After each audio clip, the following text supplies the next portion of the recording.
Hello viewers, আসসালামু আলাইকুম। Facebook account delete করুন চিরতরে। হ্যাঁ, আপনি আপনার অপ্রয়োজনীয় ফেসবুক অ্যাকাউন্ট চাইলে কিন্তু খুব সহজে চিরতরে ডিলিট করতে পারেন। তো আজকে আমি আপনাদের দেখানোর চেষ্টা করবো কীভাবে খুব সহজে আপনি আপনার অপ্রয়োজনীয় ফেসবুক অ্যাকাউন্ট চিরতরে ডিলিট করবেন।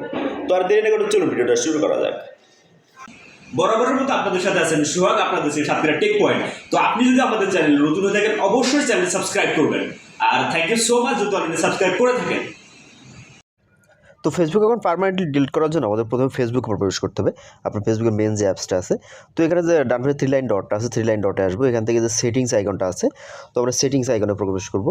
এরপরে আমরা যদি একটু খেয়াল করি এখানে অনেকগুলো সেটিং আছে, তো আমরা এখান থেকে এটা ক্লিক করবো। ক্লিক করার পর যদি আমরা একটু খেয়াল করি এখানে অনেকগুলো অপশান কিন্তু এখান থেকে আছে। তো এখানে যে পার্সোনাল ডিটেলস অপশানটা আছে, তো আমরা পার্সোনাল ডিটেলসে ক্লিক করব। তো পার্সোনাল ডিটেলসে ক্লিক করার পর এখান থেকে দেখুন আমাদের কয়েকটা অপশান আছে। তো একদম শেষে যে অপশানটা আছে অ্যাকাউন্ট ওনারশিপ অ্যান্ড কন্ট্রোলস, সেটাতে ক্লিক করব।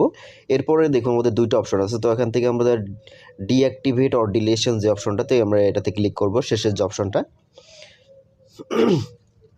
তারপর আমরা আবার এখান থেকে নেক্সট অপশানে ক্লিক করব। নেক্সটে আসার পরে এখান থেকে আমাদের দুইটা অপশান দেখাবে, ডিঅ্যাক্টিভেট অর ডিলিট অ্যাকাউন্ট। তো আমরা যদি পার্মানেন্টলি ডিলিট করব, তো আমরা নিচের অপশানেতে ক্লিক করব। নিচের অপশানেতে ক্লিক করব। প্রথম অপশানটা ক্লিক করলে কিন্তু আপনি যে কোনো সময় আবার রিঅ্যাক্টিভ করতে পারবেন। কিন্তু আপনি যদি ডিলিট অ্যাকাউন্ট যে নিচের যে অপশানটা, এই অপশানটাতে ক্লিক করে কন্টিনিউতে ক্লিক করেন, তাহলে কিন্তু আপনার অ্যাকাউন্টটা ডিলিট হয়ে যাবে। আর ডিলিট হয়ে গেলে আপনি কিন্তু আর সহজে রিকভার করতে পারবেন না। তো আমরা ডিলিটে ক্লিক করব। এরপরে যে কন্টিনিউ অপশানটা আছে, কন্টিনিউতে ক্লিক করব। তো কন্টিনিউতে ক্লিক করার পর কিন্তু আমাদের এরকম একটা অপশন কিন্তু আসবে। তো আমরা এখান থেকে কিন্তু অনেকগুলো অপশন দেখা যাচ্ছে, যে কোনটা কারণ আমাদের দেখাতে হবে আমরা কী কারণ আসলে ফেসবুক থেকে অ্যাকাউন্টটা ডিলিট করতে চাচ্ছি। তো আমি দেখাচ্ছি যে আমি একটু ব্রেক নিতে চাচ্ছি, তো এখান থেকে কন্টিনিউতে ক্লিক করব। তো এখানে কিন্তু দুইটা অপশন আছে, yes deactivate instead or no continue or with deletion. তো আমরা নিচের যেহেতু আমরা পারমানেন্টলি অ্যাকাউন্টটা ডিলিট করব, তো আমরা নিচের অপশনটাতে ক্লিক করব। আপনি যদি আপনার অ্যাকাউন্ট ডিঅ্যাক্টিভেট করতে চান, তো আপনি ওপরের অপশনটা ক্লিক করবেন। ডিঅ্যাক্টিভেট করলে কিন্তু যে কোনো টাইম কিন্তু আপনি অ্যাক্টিভ করতে পারবেন। তো আমরা এখান থেকে নেক্সট অপশন আসার পর দেখুন আমার কন্টিনিউ অপশন আছে, তো আমরা কন্টিনিউতে ক্লিক করব।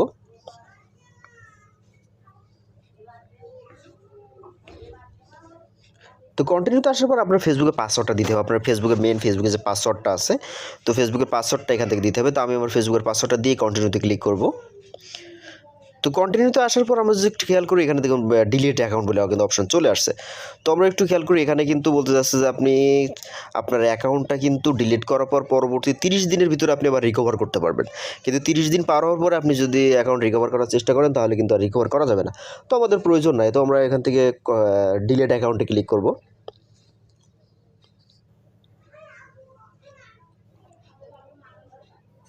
তো ডিলিট অ্যাকাউন্টে ক্লিক করলে আমাদের যে অ্যাকাউন্টটা ডিলিট করলাম এই অ্যাকাউন্টটা কিন্তু আমাদের ফেসবুক থেকে অটোমেটিক্যালি লগ আউট হয়ে যাবে, এবং আমার মেন যে প্রোফাইল আমার অন্য একটা প্রোফাইলে কিন্তু সেটা সুইচ হবে। তো দেখুন আমার অ্যাকাউন্টটা কিন্তু সাকসেসফুলি ডিলিট হয়ে গেছে, এখানে লগ আউট হচ্ছে, এবং অন্য একটা অ্যাকাউন্টে কিন্তু দেখুন আমাদের মেন অ্যাকাউন্ট যেটা ছিল সেই অ্যাকাউন্টে কিন্তু লগ ইন হয়ে গেছে। তো এভাবে কিন্তু খুব সহজে আপনি আপনার অপ্রয়োজনীয় ফেসবুক অ্যাকাউন্ট ডিঅ্যাক্টিভেট বা চিরতরে ডিলিট করতে পারেন খুব সহজে। ধন্যবাদ সবাইকে।